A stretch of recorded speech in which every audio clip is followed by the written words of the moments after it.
I have come to mourn my late brother, Raila Amolo Odinga, with whom we went to the trenches to give this country a good, reputable, respectable, democratically oriented nation.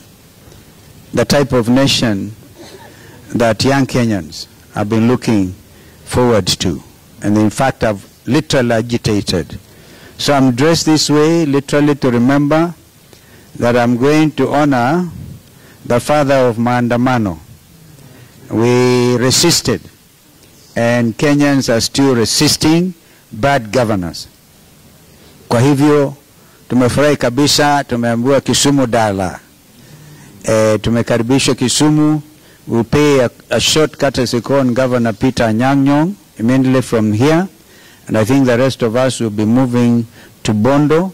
It's about an hour to get to Bondo. And we ask that people drive peaceably and without any situation. We pray. In fact, I want to ask one of the bishops to come and commit this journey before the Lord. Hapa tuko na clan elders wa Ukambani. James Kilonzo is here. He's like the king of Ukambani. So, and then we have also the Council of Elders. We have also the professionals here, led by Professor Mulubi. We also have the other Apex team, the bishops. The bishops are here, like Bishop Mwangangi and Archbishop Kituba, Apostle Musili. And then of course the members of parliament, the former members like Mheshimiwa Ezekiel Mweo, Mheshimiwa Patrice Ivuti, Mheshimiwa Ndoto is actually the chair of even the wing of Ngema upande wa Mount Kenya South, literally, is here. And so we're very excited. I've just been talking to the Kamba local stations out there. And we are all united in mourning our late brother, Raila Amolo Odinga. That's why we come. And we like what we are seeing. People of Kisumu, people of Siaya really welcomed us. I spoke to Governor Jim Orengo. I think they're all waiting, supporting Mama Aida and the family. So that is what I want to say. Media, you can see we have really come. And kwa hivyo we also be driving animals literally.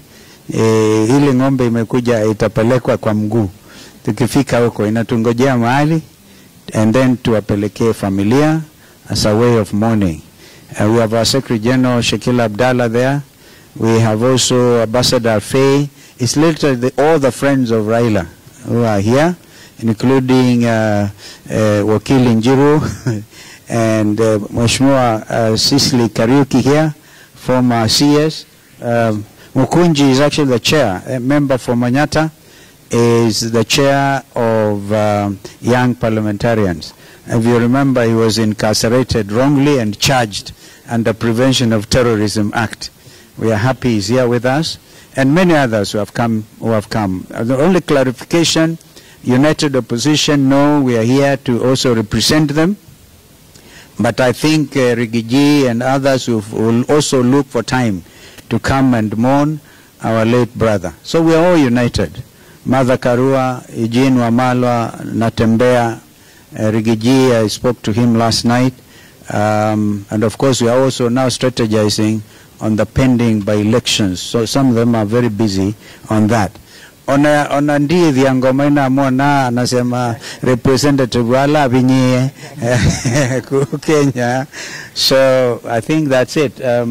I see Victor and that very strong team from Nyamira, our brother Ben Momanyi, very senior in the party. So we are all here. We are all here. We will of course be talking. I think what I've been briefed, tukitoka hapa tunaenda, few of us will go to see Mama Aida, and then from there we'll come out. We'll come out and go to the graveyard. We'll lay our wreaths, and then we'll go back to the homestead. There's a distance between Raila's homestead, Opondo Farm, and Jaramogi Jaramogi. So that's the thing. We'll all have time to get properly introduced. So media tunawashukuru sana kwa kupata hii fursa na kutukaribisheni Kisumu. Tunasema asante sana. Nadhani kwamba hiki ni kitendo ambacho kinaonyesha wazi hata kama ndugu yetu amelala bado anazidi kuunganisha Kenya. Asanteni.